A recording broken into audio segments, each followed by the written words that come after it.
Welcome to the Sit Down Show. It's Deuce Thomas, first episode, my new channel, The Sit Down. Hopefully y'all like it, man. We finna tap in today, man. We got a special guest.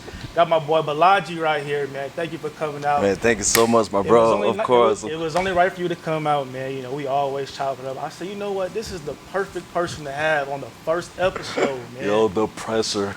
So yeah, man. So how you doing, man? You doing good? Everything good? Hey, everything is as good as it can get, you know, like I feel like life throws everything at us, you know, especially like today, like there's so much going on in the world, but hey, we just gotta keep pushing, you know, so. Yeah, man. So like you're a lawyer, man.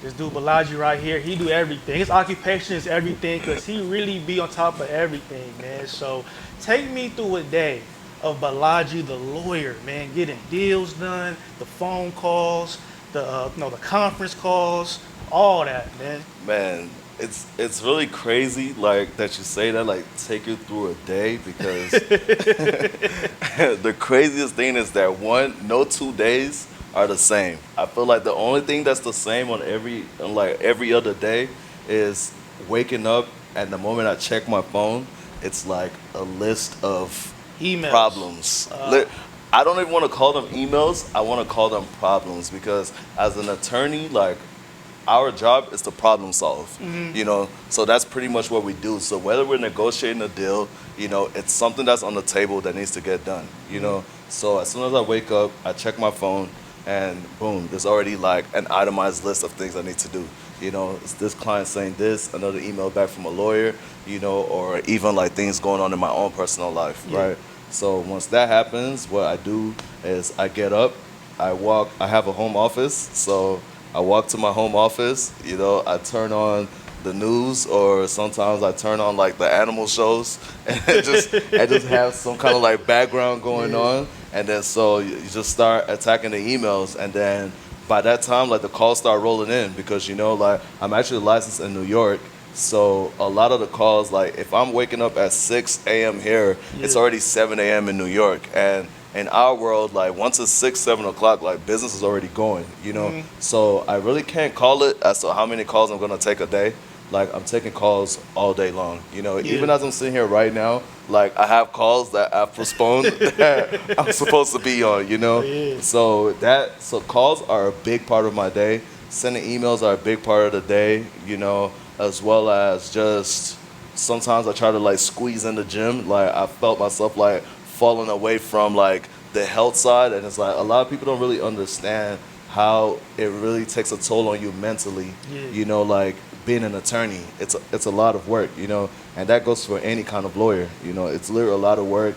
People's lives are literally in your hands, you know, and if you're somebody that actually cares about these people, you feel the toll, you know, because you know that, hey, even if you can look at it like criminally, okay, I have a criminal client, you know, he's fighting for his life in court, but then I could also have a artist that he's fighting for his life outside of his current environment, you know, and it's my job to create this opportunity now for him to where he's gonna go to a label, they're gonna give him X amount of money, and now he's taken himself out of that situation, you know, and he's helped his family get out of that situation. So it's like his life, he's also putting his life in your hands as well, you know, or people that find themselves like in bad deals, you know, and they come to you like, hey, Bolaji, like, man, this deal's fucked up. I know I shouldn't have signed it, but I did.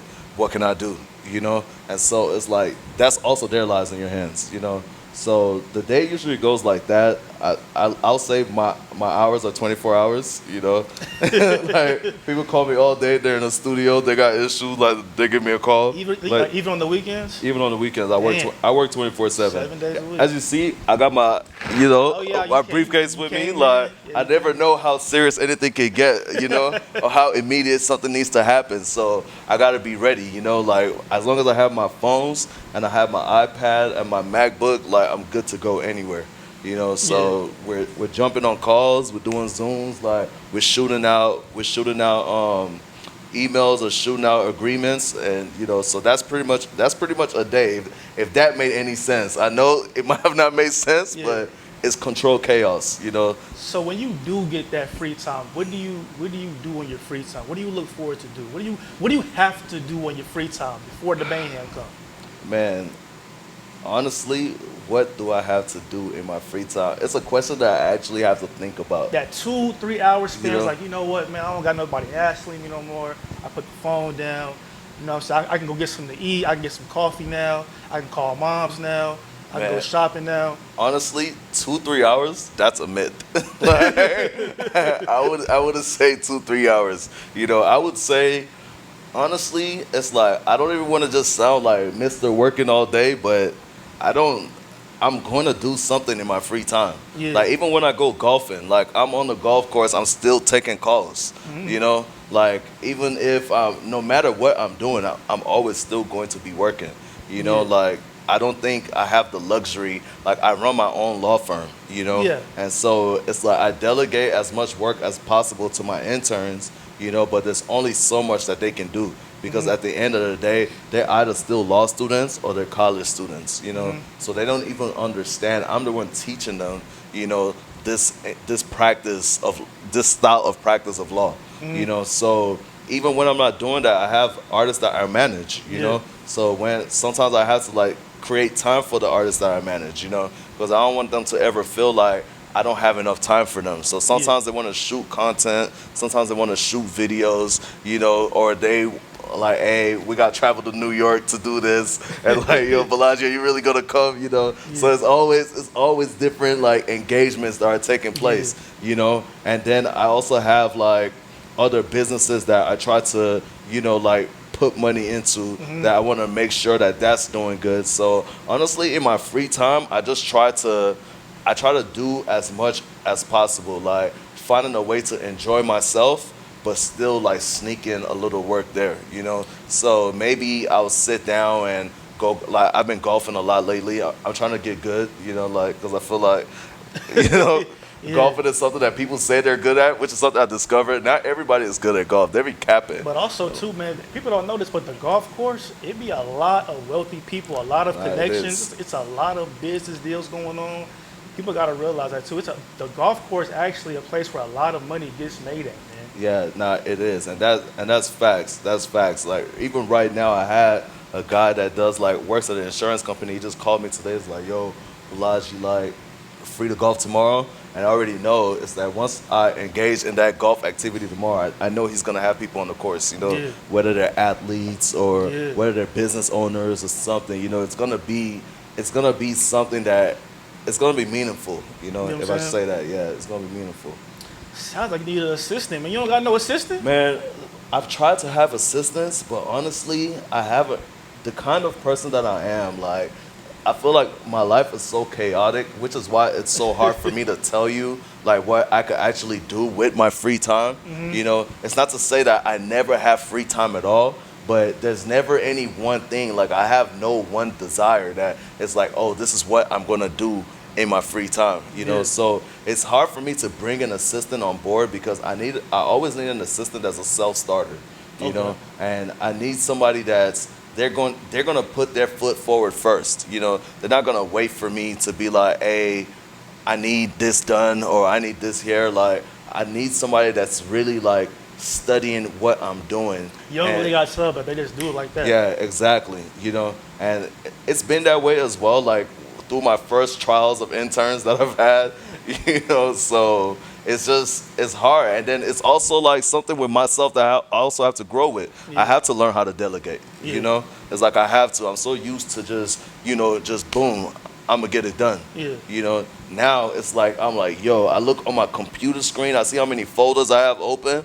I'm like, man, I need help, you know. I was literally sitting down today again, I was like, man, I really need help. Like, this is crazy. Like, I have a lot going on, you know. So, I mean, I can't complain to God about what I pray for, you know. So I can only be thankful that I am busy. Like, you know, I'd rather be busy than not, you know, than sitting around twiddling my thumbs. But, you know, I do need an assistant for sure. So everybody out there, y'all hear that? Hey, you need an assistant? I need an assistant. Is it paid or just like not paid? I'm gonna take care of you.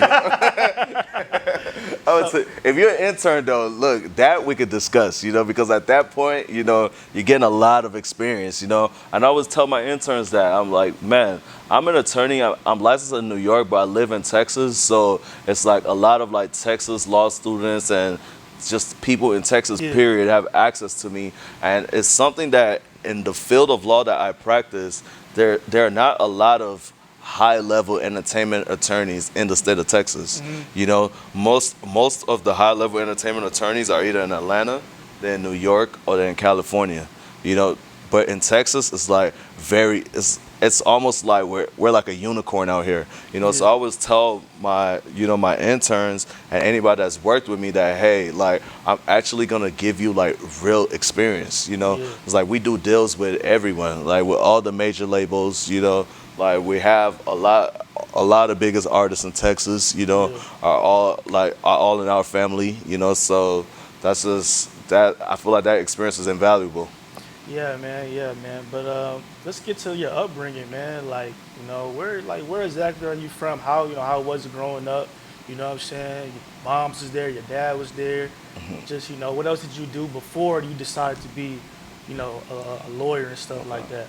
So I actually had a very interesting upbringing. I was born in Nigeria in an area called Mushin, and that's like on the mainland. And Mushin is like, Mushin ain't for everybody. I'll just say that, And when I tell a lot of people like where I was actually born and where I grew up in Nigeria, they always look at me like, what? Because they always look at me like, Bolaji's like this posh guy, like, like how could he come out of these slums? Like that's not possible. And they start thinking about, like people that they know that are from there, and it's not.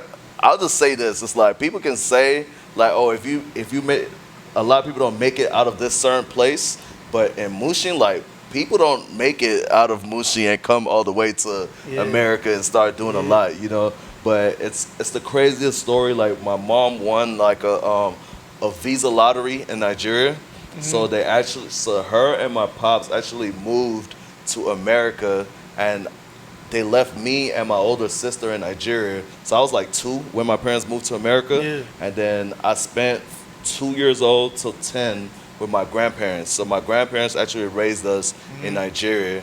Then we finally came to America, and then I went from one hood to another, grew up in Alief, Shout out to everybody from Alief, like Alief is always gonna be a big part of me, Like I was in Alief when like I pledged for the Africans in Alief today, because we were in the era of the African booty scratchers. Like, man, it was serious in Alief. Like, they had so many jokes, and the thing is, I was so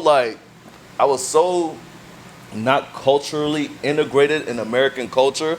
I didn't even. So it took like me getting to like high school and college when I started watching like stand-up comedies. I started watching Fridays, of course, because my African parents did not let us engage in anything like that growing up, So when I started seeing those things, and I was like, man, I always thought these guys were just genuinely funny. Like, these are all stand-up jokes that they've been throwing at me, And I was like, I've been thinking like, damn, their content is crazy, So it's like growing up in Alief was definitely like interesting, So I went through every grade level in Alief. I was an athlete in Alief, I would say like that's where I learned to become American in Alief, And at that point, that's when I linked up with my brother Toby, and ended up being linked up with Maxo, And from there, so that's like senior year of high school, So from that point, it was like we started kind of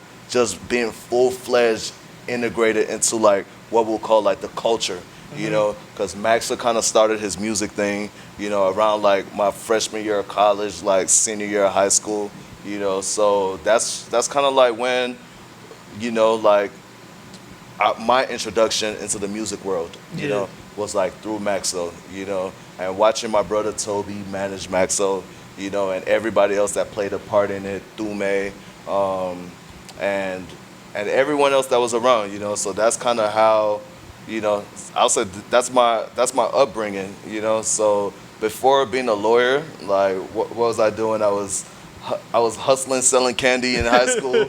You know, me and my quarterback Ricardo, we had a crazy system. We would like freeze the candy overnight so that we could sell it all day and it would never melt. So it was like we were doing that. Like we had people at other high schools selling candy for us. So we were already on our business. You know, we had like a business mind. BMF type. Yeah, exactly. BMF. Without the RICO charge, you know. So we were going crazy, you know, doing that. And then like being with Cream, like we're really selling like a lot of sneakers, you know, like we were really big on like, you know, buying sneakers, flipping sneakers. Like I remember like the first pair of sneakers that I ever truly felt like, man, I just did a real hustle. I think they were like the Cement 3s or the True Blue 3s, you know. And I just would never just forget like the feeling of like, you know, making that profit, you know, back then. That was so big to me, you know.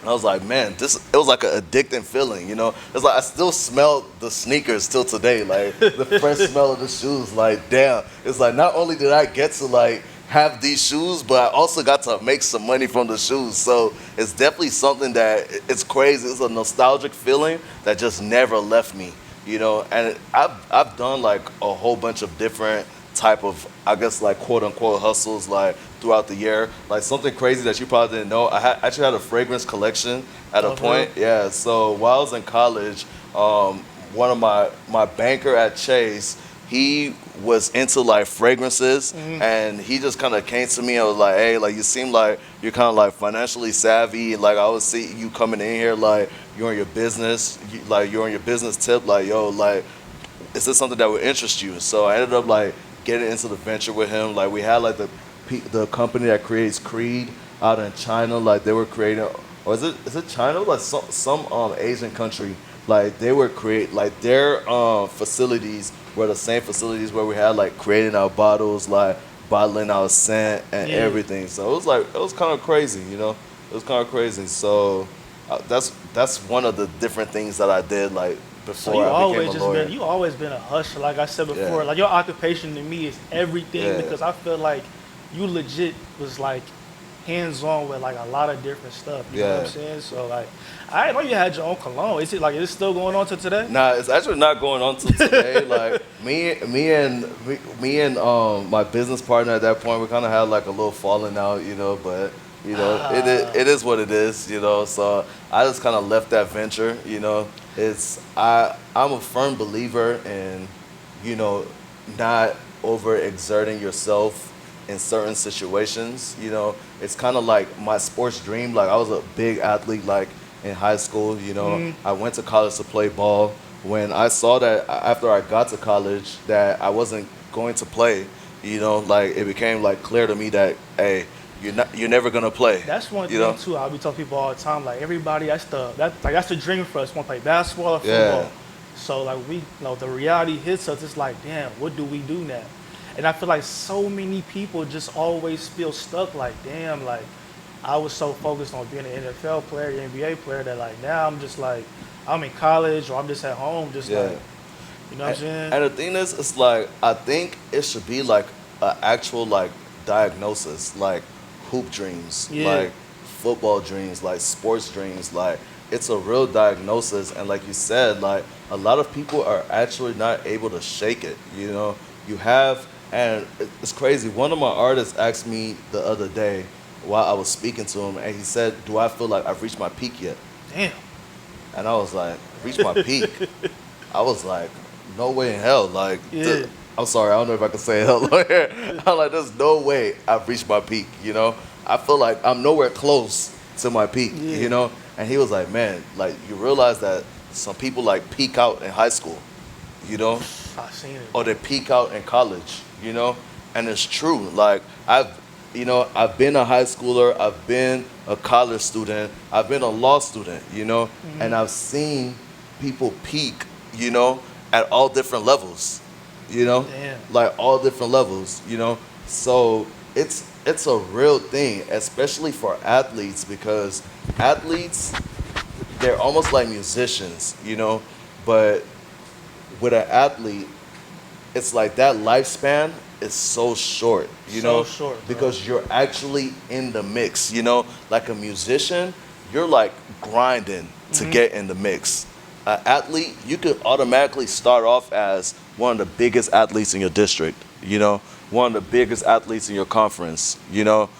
You could easily be that. You could be a top player. You could be a 5-star recruit. You know, you're already on ESPN. You're on Overtime. You're on Ballers Life. You know, you're everywhere. You know, you're already doing that. And then something happens, you know, that that marginalizes you into now being at your peak, you know, whether it's an injury, you know, whether it's grades, whether you don't get drafted, you know, whether it's a life circumstance, you know, like there's so many different things that could happen. And you have like these athletes that go from college and they have so much professional dreams. Like that's why you have all this crazy shit happening in like Planet Fitness and LA Fitness, people like hooping and taking it serious, like they fighting each other, you know, people playing like, you know, they're in the NBA tryout, you know, like it's a real, I feel like, I don't want to call it a sickness, you know, but it's a real diagnosis, like people really having sports dreams, you know, and it's harder for football players, you know, because football players, you don't have that many options, you know, you're either in the league or you're playing in high school or college, or you might go overseas. Like they have the Canadian League, you know, so it's like you might play in the Canadian League, you know, but outside of that, like, what are you gonna do? Start a community league where you guys go to academy and buy pads? You know, it's like, you know what I mean?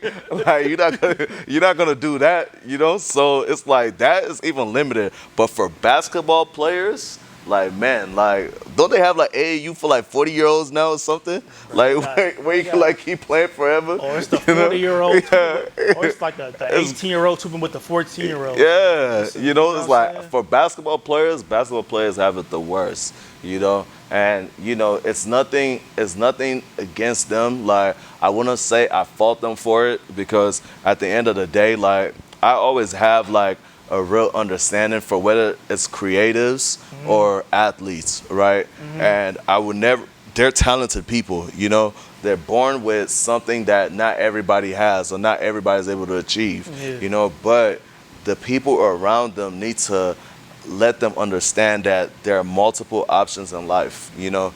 You don't just have to be an athlete to be successful, or just because you're already a successful athlete doesn't mean go to college and major in communications. Because if you don't make it as an athlete, or if you retire at the age of 28, you know, and you don't make a whole bunch of smart investments, then what's going to happen with the rest of your life? Like, no offense to anybody having a communication degree or anything like that, because at the end of the day, a degree is not the only way to be successful in life. But you know, you want people to have a real contingency plan, you know? Like, people always, you know, everybody has all these quotes like, oh, there's only one way, plan A and plan A only, you know? No plan Bs, you know? But you could have two equal plan As, you know? Or you could create options for yourself. I'll be honest, the only reason why I went to law school was because I wanted to create the option for myself to be a jack of all trades. I don't want to have to be a lawyer for the rest of my life. If I wake up and decide that I don't want to be a lawyer, I could go become a realtor. You know, I already have the degree for it. I already have a doctor's degree. I could go become a professor. You know, if I want to go decide I want to do things for my community, I could go become a congressman. You know, if I want to, like, the possibilities are endless. I could go become a sports agent. You know, the possibilities are endless for what I could do with my degree, because I was always good at school, but I wouldn't say I was the biggest fan of school, you know. But I was like, if I'm going to go to school, I need to give myself the most variety of options ever, you know. Like, are you one of them people, man, who, you know, I see it on Twitter a lot of times with debates about, you know, is college useful? You know, is it a scam? Do you have to go to college? Or, you know what I'm saying, or you go to trade school? I mean, what is your take on that? Because I just feel like, in my opinion, I just feel like it has to be the person who wants it. You know what I'm saying? Like, college might be for you or might not be for you. You know what I'm saying? If it's too expensive, they do have trade school. You know, there's some people who feel like, you know, man, well, I got rich not going to college. Well, that worked for you. But, you know what I'm saying? So what do you feel about that, man? I feel like in order to be successful in life, you have to find the intersection where your passion meets value, right? Like that's the combination of success. Because at the end of the day, when you're passionate about something, nobody's gonna have to tell you to do research about what you're passionate about. Nobody's gonna have to tell you to take an extra step about what you're passionate about, you know? And now when you find a way to make that passion meet some kind of value, like somebody could put a valuation on your passion, now you're making money doing what you love, you know? That doesn't equate to, oh, I have to go to school to make money doing what I love, you know? Because this life that we live is so short. If you really think about it, you're born from 0 to like what, 3, 4 years old, or what year do people enroll in school? Like 3, 4? I think like 5. Yeah, like 5. From 0 to 5, you're permitted to be a waste man. No offense, you know, like, you know, you do whatever you want to do, run around, play, you know, like drink milk, like hee ha, you know, 0 to 5, you know, do whatever you want to do. From 5 till you're what, 18, 18, high school, you know, 18. 5 to 18, you're being trained to be either like successful at school, or that is like the most integral part of your training to become who you're really going to be.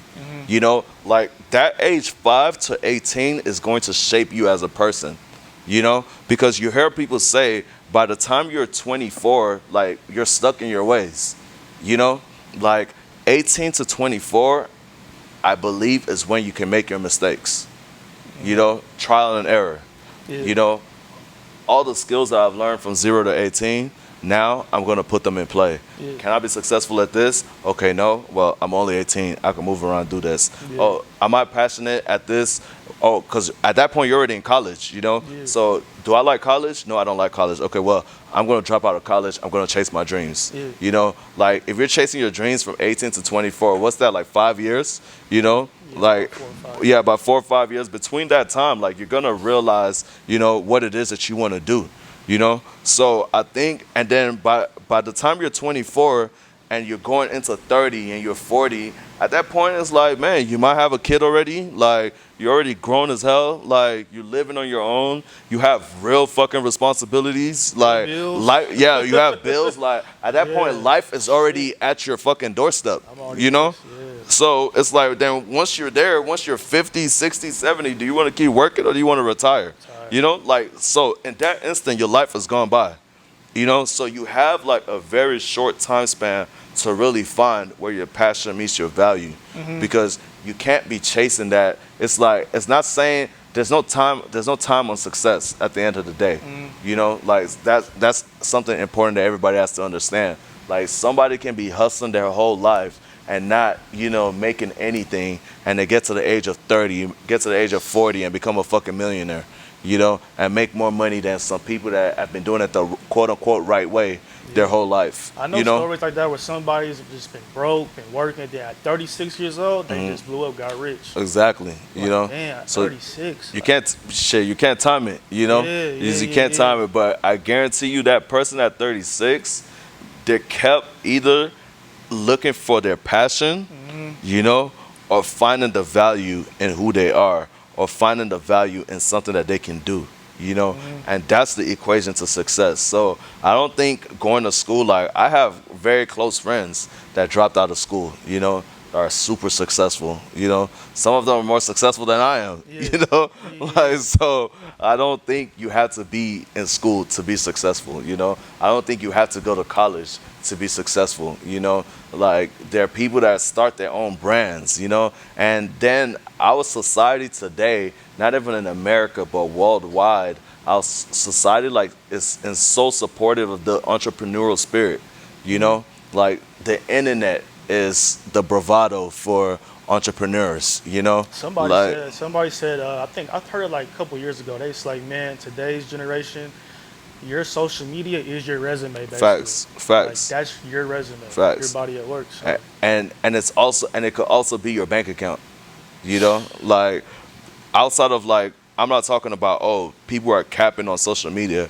there are people that are making real money, yeah. on social media, Yeah. like real money. You heard about what happened though with the pandemic? They said, man, all the G wagons got bought up, all the top notch cars were getting bought up because everybody was getting more richer and richer than the people. You know what I'm saying? And it's like it's on all levels. You know, it's like like on any field. You know, whether you talk about people on OnlyFans making money, like you're talking about YouTubers making money, you're talking about anything, Hustle. like anything. Everybody's just hustling. Like the internet is like, I think in our generation, like people might not realize, but we actually had a gold rush, and our gold rush was the information that the internet gave to the whole world. Like that was the gold rush of our generation. Like if you think about how much money a lot of regular people made from crypto, like just in that small time span, it changed a lot of people's lives. If you think about just the information that people grab, that's why, like, this is like a small example, but if you look at, like, think about when you went to prom, and what prom was for you. And think about what you see prom is today on like Instagram. It's not even the same. It's nowhere close. When I went to prom, I just got a regular big baggy black suit. You know what I'm saying? Because back then, prom was really just about the after prom. Yeah, facts. You know what I'm saying? But now it's like they just they're pulling up in cars that people that. Bro, and like, I've been saying this too. It's like, bro, people in high school nowadays are coming to school with $5,000 in their pocket, Facts. a mirror, everything. Facts. I'm like, where is you going after school? Like, you 17, 16, where is you really going after school? Because we all live on the internet, So even though we're physically on Earth and we're like going to places on Earth, we live on the internet, So it's like there's all types of ways to make money, legal or illegally, on the internet. And you have children digesting that, like they're seeing that they're able to communicate with somebody that they might look up to. Maybe it's your older brother's friend, or your friends, or your cousin, or your uncle, or whoever it might be, that they have social media. It's like, oh, like if I see my uncle posting like who got BOA, and I was 16,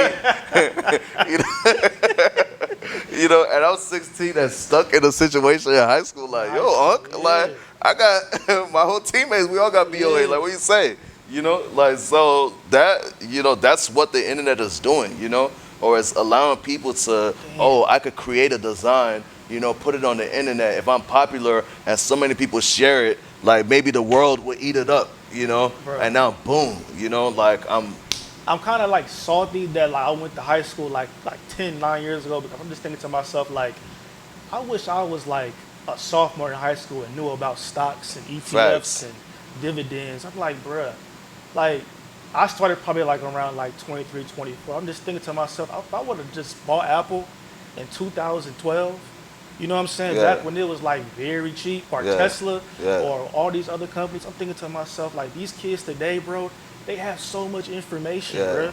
Like literally, like they can just go on Instagram and see what stocks to buy.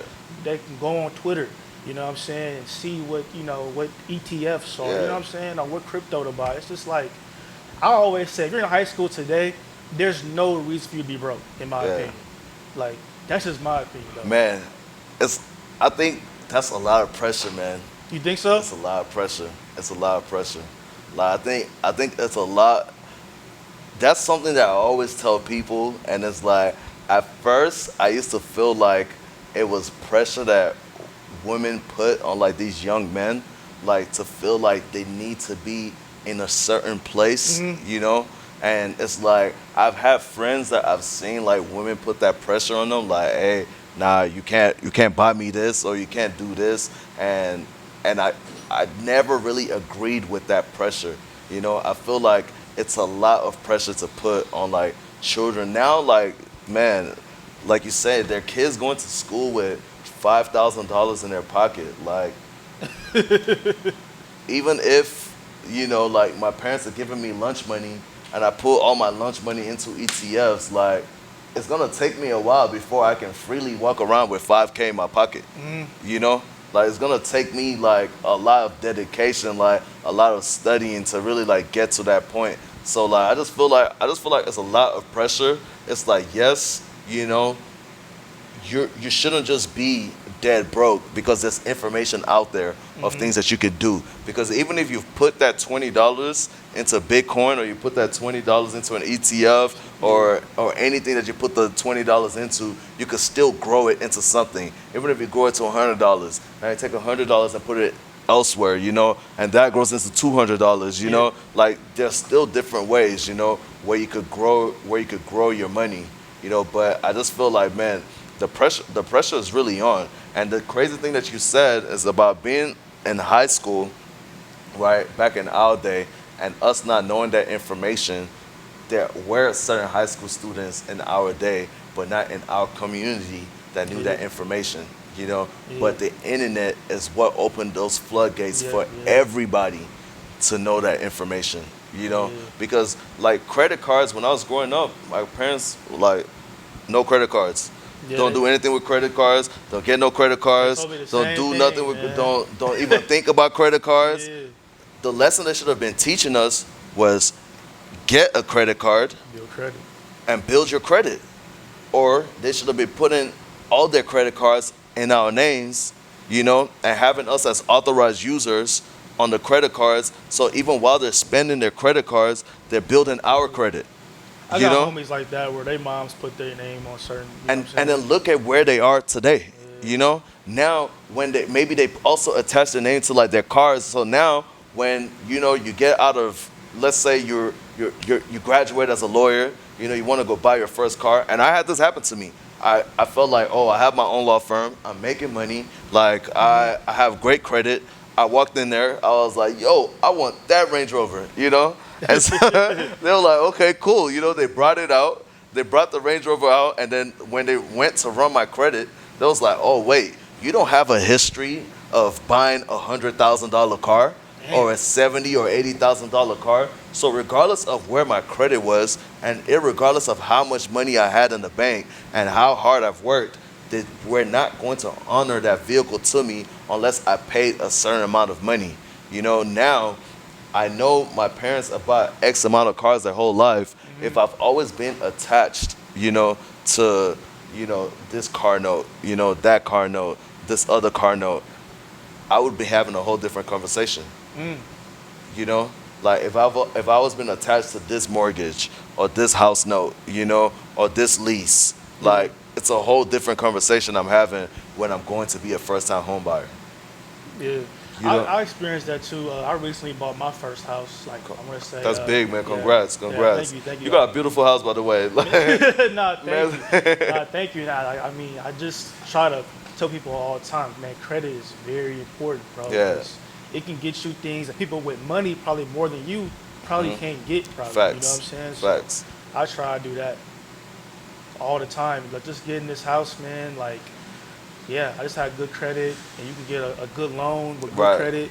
So I try to really put that in people's ears, man. But let's just talk about, man, why did you really want to get into law? Like, what made you want to be a lawyer?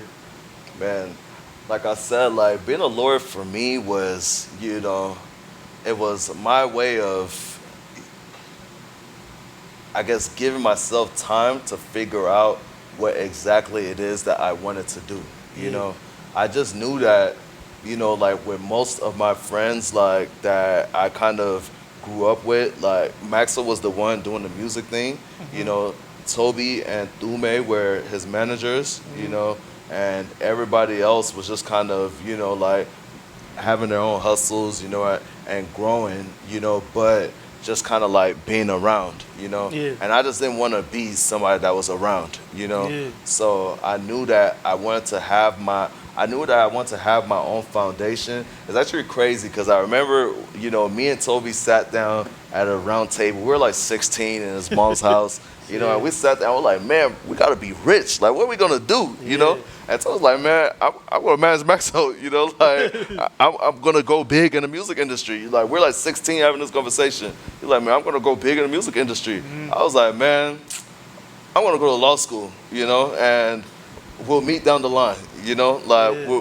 we'll figure it out. That's big right you there, know, man. and it's crazy to like watch it all come like full Full circle. circle. You know, it's like super crazy. You know, Toby runs his own company. You know, like one of the biggest management and and and labels. You know what I mean, in the state of Texas. You Yeah. know, like doing their thing super huge. You know, I run my own law firm. You know, one of the biggest law firms in Texas. You know, Maxo is like a big ass artist in his own. Maxo's one of is like probably like a lot of your favorite rappers' favorite rapper, you know, like, and people don't even really truly understand that, Yeah. you know, and so it's like now to have like, you know, Toby is still doing his thing, growing with Maxo. To have Maxo as a client of mine, you know, it's like it's all like full circle. It's all crazy. Like we're talking about 12 years later, you know.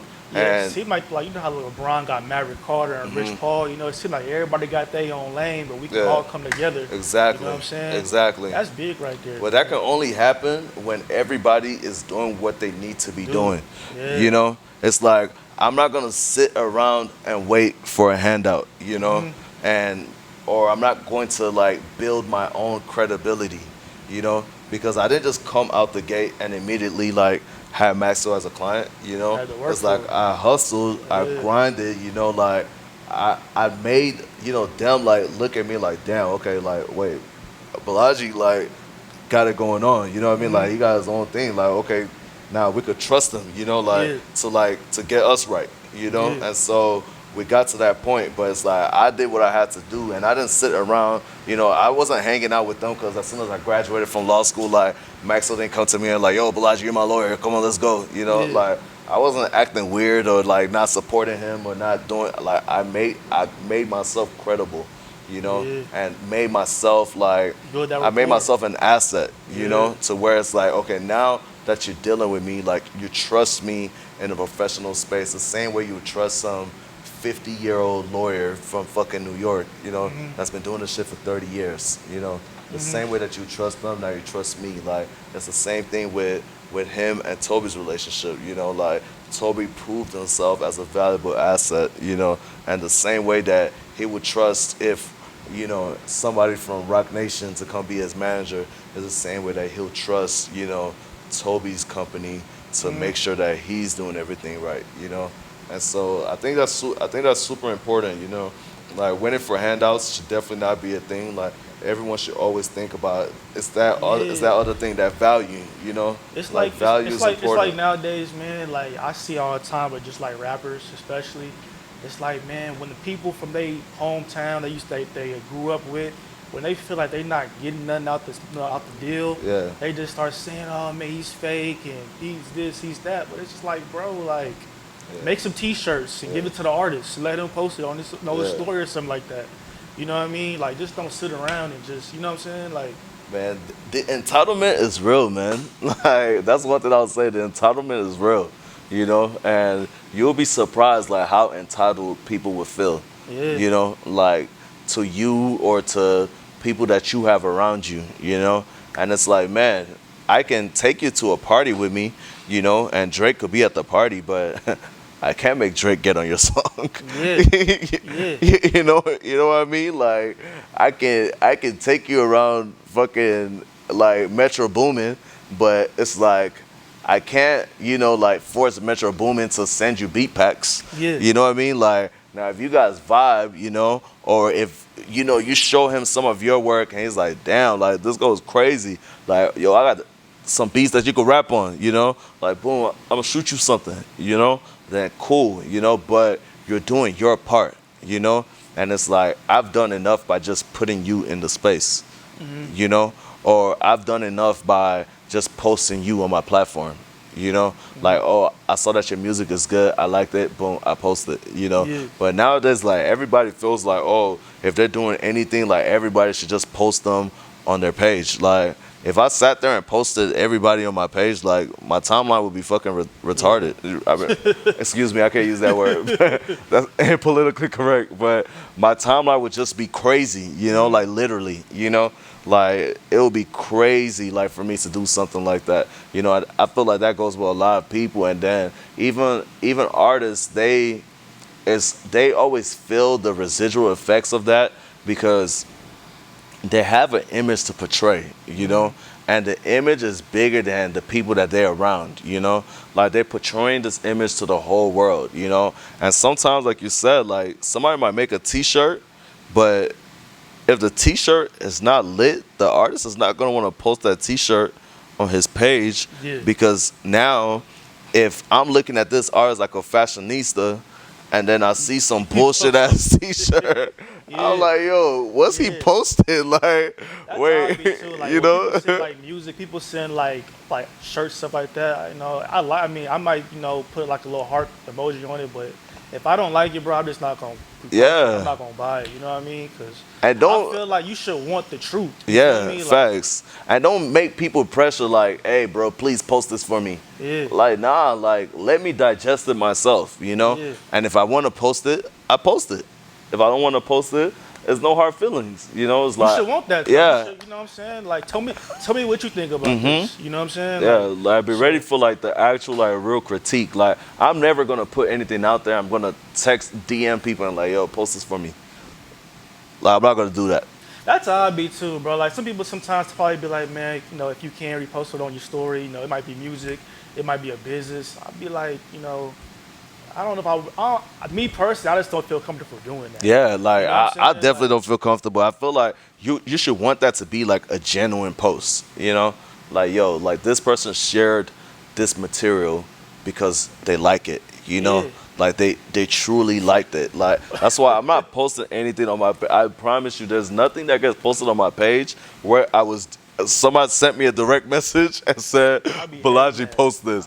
If I already read like a little part of the message, like, you know how Instagram shows you like the pre-notification? Yeah. If I see please post, I'm not even gonna open that DM like at all, you know, because I'm like, man, like I'm already like reading it and watching this with bias, you know? And if we were really like that, you know, to where it's like we're posting each other's things, you know, like you wouldn't have to ask me to post that, you know? And I think people also just need to like not pressure people, you know, because like social media for everyone is different, you know? Like people are in different stages of their lives. People use their social medias in different, you know, in different aspects. Like you said, like it could be resumes for people, you know? For some people, it's like this is what they portray to the outside, and that is all people see them as, you know. So you don't want don't make it awkward for the both of us, you know, because because it just gets awkward, right? Yeah. Like that's really what it is. It just gets mad awkward.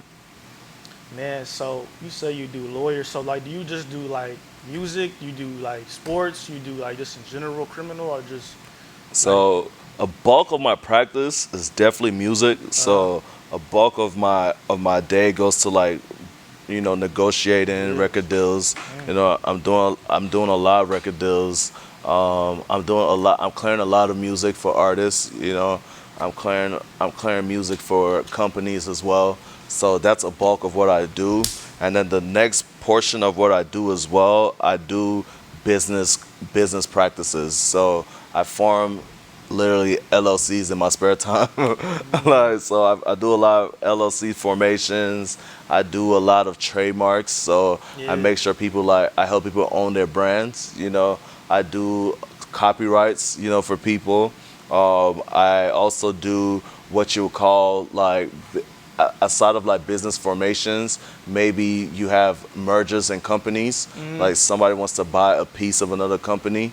So I'll help them do like the agreement that allows that transaction to take place. Or if you're selling a piece of your company, you know, vice versa. I also do personal injury. So I actually do like help people with like accidents. So I do that as well. But I would say as far as on the forefront of what I do, those are the three biggest things. I don't do any traffic tickets, so please don't call me about traffic tickets. I don't do anything with criminal law, so please don't call me about anything with criminal law. You know, I don't go to court, so I put that in my engagement agreements with all my clients. I am not going to court. You know, if you have a court situation, we're calling another lawyer, you know, and I have good relationships, you know, with different lawyers, you know, at pretty high levels, you know, so whether it's, gonna be, whether it's a criminal situation that my client finds themselves in, I can, outsource that, or whether it's litigation, for maybe like maybe I have a client, an artist, and now we find ourselves, maybe it's a sample clearance, or some kind of litigation. Then I also have like, I have sharks and suits, that are also ready to go, and do that litigation. But that's pretty much a bulk of my practice. So I'm what you would call a transactional attorney, so I only deal with transactions, And like you got your own, what you said you got your own service, your own. My practice, yeah. So talk about that too, man. What made you really want to do that too, man? Man, I just couldn't see myself working for anybody, and honestly, like, while I was waiting for my bar results and I couldn't practice, I sent out a lot of applications, to some attorneys that I find on the other side of the table now, like when I'm negotiating these deals, I sent a lot of applications to them. A lot of people weren't responding back to me. It's like I didn't get any job offers. And the whole time like this is happening, I'm like, man, I already plan on working for myself anyway. And so while I'm doing all this, I'm like, man, people are not really like, it's like making it more of an affirmation for me. Like, hey, this is what I'm gonna do. I'm gonna work for myself. So it's like I went through all that, and then so the moment I got sworn in, I literally filed my LLC, and the craziest story, I closed my first record deal like in 4 days after my LLC got filed. Literally, like. Can't say the name. Can I say the name? Well, I'll tell you who the deal was with. Okay. My first deal was with Interscope. So it's like I literally came out the gate and boom, I'm already like in the ocean. It's like That's not crazy. even swimming in the bathtub and then learning to go in the kiddie pool. Like I literally like jumped straight into the ocean. But it's like I was fortunate enough to already have the experience of being around, the industry and seeing like kind of like the deals that, Maxo did, like seeing, seeing like other deals that are kind of where, that are kind of around, So it was. How was we got that first bag, that first bag, man? I played myself, man. I didn't know what I was doing, like, and it wasn't with the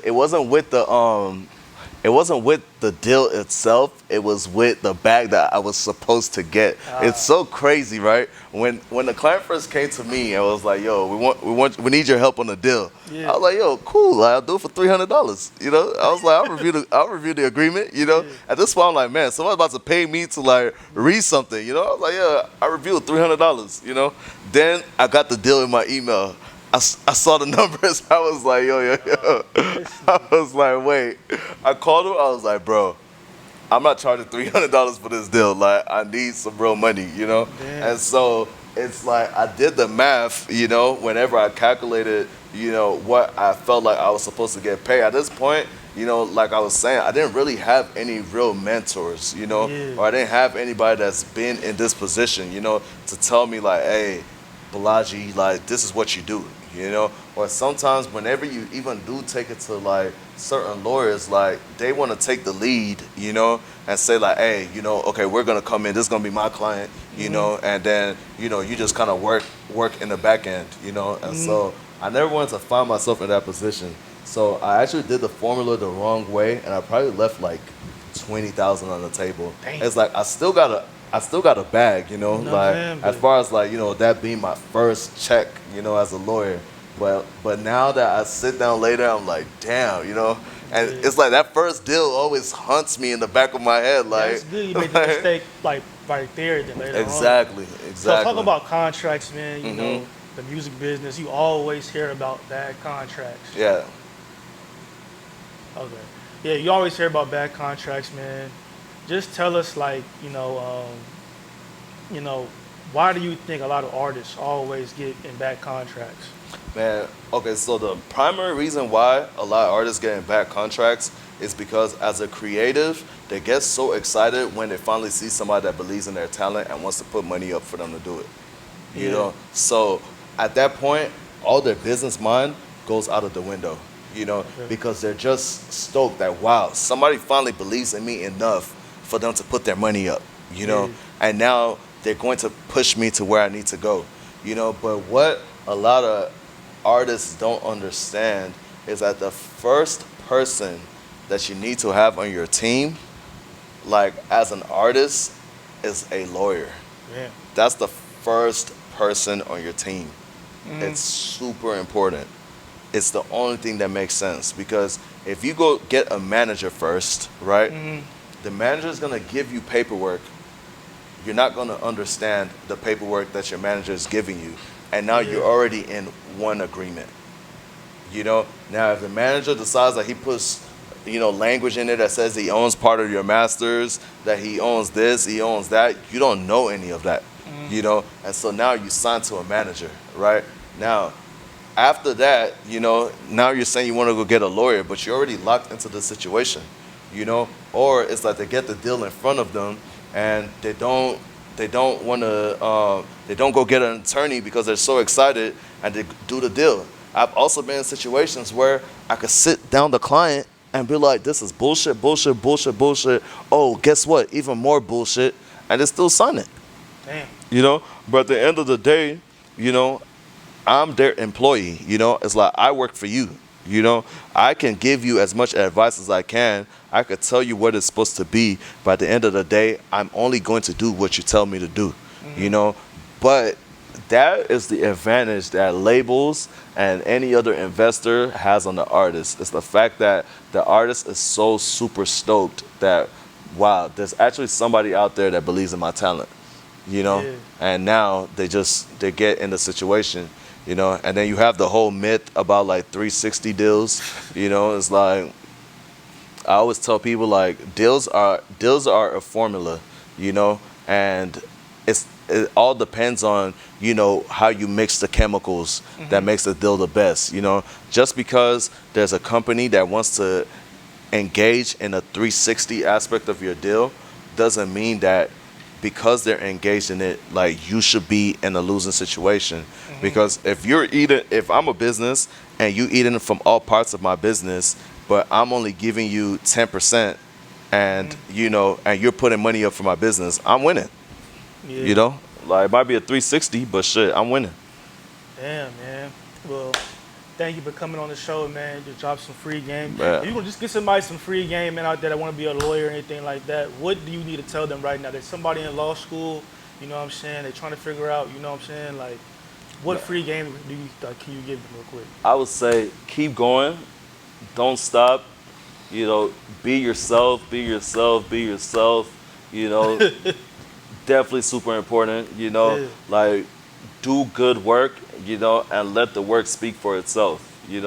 That's the ultimate way to get where you want to go. Like, a lot of people are going to say lock yourself in the library, but I think you have to be a people person. You have to really understand what it is that you truly want to do, and you don't want to wait till, you walk across the stage and you get the degree and now you're like, oh, I'm about to go out and fucking network, You don't want to do that. So I'll say be yourself and keep going, for sure. You heard the man, Bolaji, man. Thank My you for brother. coming on my show. Thank you for having me, man. Episode 1. Please like, comment, subscribe if you can. If not, that's cool. Yeah, man. We out of here, man. Thank y'all. Yes, sir. Man, so successful, my brother. Thank you so much for coming out. For sure, bro.